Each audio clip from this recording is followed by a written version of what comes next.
My first question is, thanks for the number. Why was this a number that we didn't have the past couple days? Yep. And then this modeling is based off of, you said 75% of people taking advantage of the program.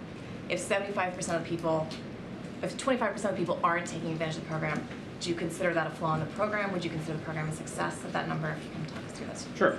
So look, we have to make an assumption about how many people take advantage of the program in order to provide this preliminary estimate. The reason that we chose 75% is that it's, broadly speaking, in line with the take-up rate of the most similar education department initiative that we could find. In other words, there was another education department initiative in the past that was supposed to provide targeted debt relief to a set of borrowers who were eligible for it, and roughly 75% of the borrowers in that particular program took advantage of it.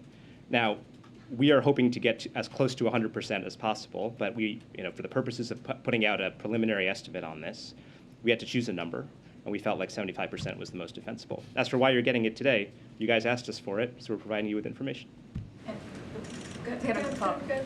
So the way you're explaining how this is being paid for, how you just went through this, the $24 billion per year, are you considering? There was a bit of we're trying to get. Are you still considering this self-paid for, right? Because mitigation and compensating it for in other ways are not necessarily having internal pays for this bill. So are you still phrasing this as it pays for itself, or are you phrasing it in a different way? What I would say is that, yes, this is paid for. It is paid for and far more by the amount of deficit reduction that we're already on track for this year. Like I said, we're on track for $1.7 trillion in deficit reduction this year. That means, practically speaking, compared to the previous year, $1.7 trillion more dollars are coming into the Treasury than are going out. And we're using a portion of that, a very small portion of it, to provide relief to middle-class families consistent with the president's plan. So yes, we consider it fully paid for.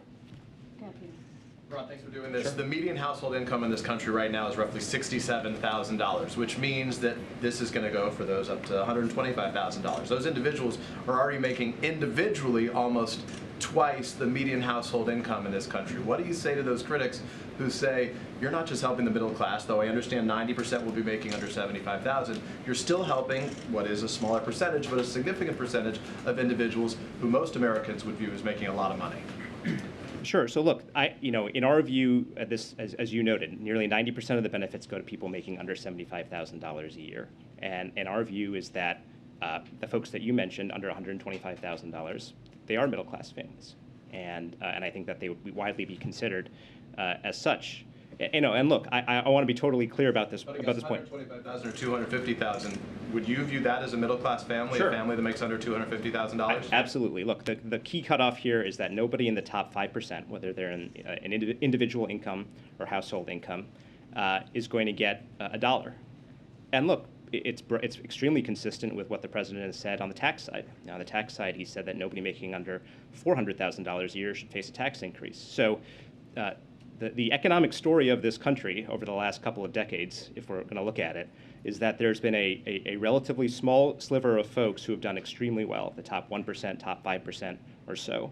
And our goal was to make sure that people below that, the bottom 95%, get a little bit more relief, get a little bit more breathing room, and that's exactly what this policy does. But by the way, targeted even more narrowly than that, primarily, overwhelmingly, to people making under $75,000 a year. And to follow up, if I can quickly, the White House yesterday was pretty vocal on Twitter, which it isn't always, criticizing some of the critics of this program, Marjorie Taylor Greene, Matt Gaetz, among them, saying how much money they received in PPP loans in the past. I think you would agree that there is a difference between a loan program as it existed, which was conceived to be the PPP program that was conceived to be forgivable, assuming you spent a majority, I think 80%, on the payroll, as opposed to these loans, which were for individuals with expectation when they made money, they'd be paying it back. So is that a fair comparison, and why?